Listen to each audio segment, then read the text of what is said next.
Hey, everybody. This is going out to all the facilitators in development.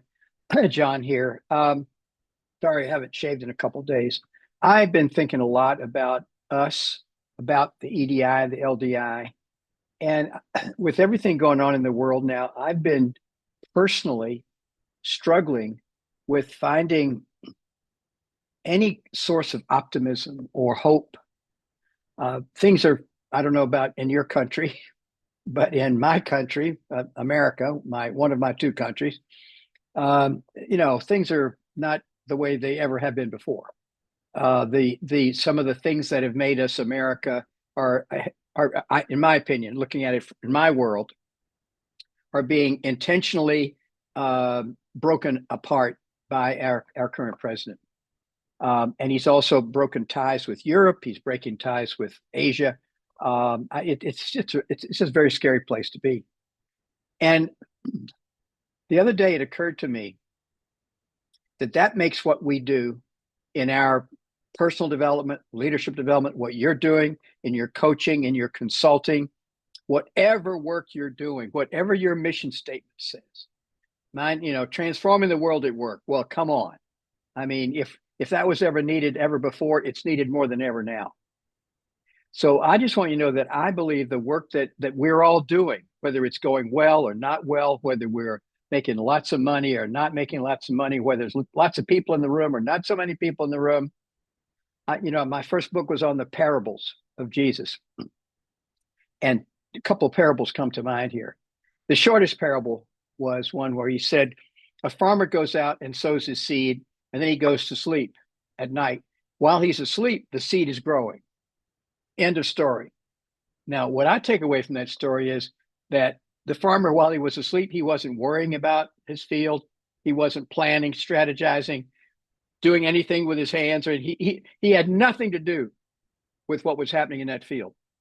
And yet the field was growing. In other words, there were more players, there were more forces in the game than just him and his effort and his worry and so on. That's the first thing. The second parable is again a farming story, where this farmer goes out and he sows the seed, and Jesus said, you know how it is when you sow the seed on the ground. The birds pick up a lot of it. Some of it falls on the rocks and the stones, and it just can't grow. Some of it grows on really shallow soil, so it grows and then it dies.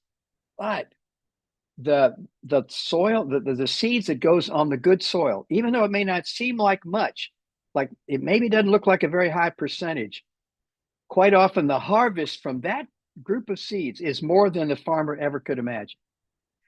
So I take both of those stories to heart as very helpful metaphors for me in my work and for us in our work. Look, do what you can wherever you are with whatever you have. That's another saying that has meant a lot to me. So in an effort to help us rediscover our consciousness, our mission, to reconnect with each other energetically, spiritually, economically, personally, I've suggested, and this group of people has come together, a group of your colleagues, and this group I've sort of named it the LDI FID future thinking group. But we're going to come together and see what we can do to help, because like a 6 or 8 or 10 facilitators in development, juniors right now, who are ready and eager to okay, I want to get in this game with you guys. So we've got Andy Roberts. I'm going to make sure your names are Anya Broniak, Gosha Marek, Grant, Ingrid, Linnea, and myself. And so we're going to start thinking about what can we do? What can we recommend to the network? What can we come up with to begin to help facilitators in develop, including all of us? Hey, I'm still in development, but how can we help bring in more facilitators in development, help them develop, and create more work for all of us? So I hope that all of us can find meaning in the fact that we're still alive every day. I'm going to be 85 in September. I'm still here every day. I wake up, I go, thank you, one more day. That we're in the work of, and then you fill in the blank. And finally, I remember back during the Vietnam War when Nixon was president, and I felt just helpless. We invaded Cambodia. We do all this stuff that I thought was just wrong. It's nothing like what we have now. What we have now is 10 times more wrong for me than what Nixon was doing.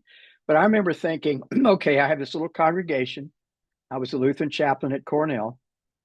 Had this small group, maybe 100, 120 people on a good Sunday, and they come together and we come together to see what we can do to awaken and empower and develop ourselves to do the work that, I like to think whatever God is, okay, that the kingdom of God that Jesus talked about so much is the way I understand that. It's like the way things would be if God were in charge of everything, okay?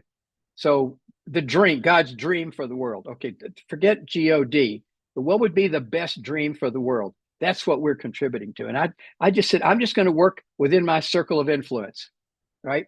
This little group of people and let's do whatever we can together to make this world a better place. I hope I can pass that consciousness on to you.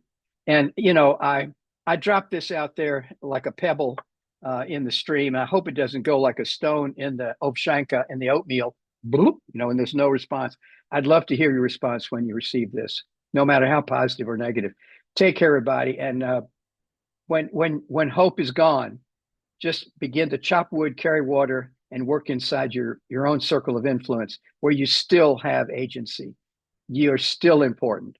You're still needed in this world.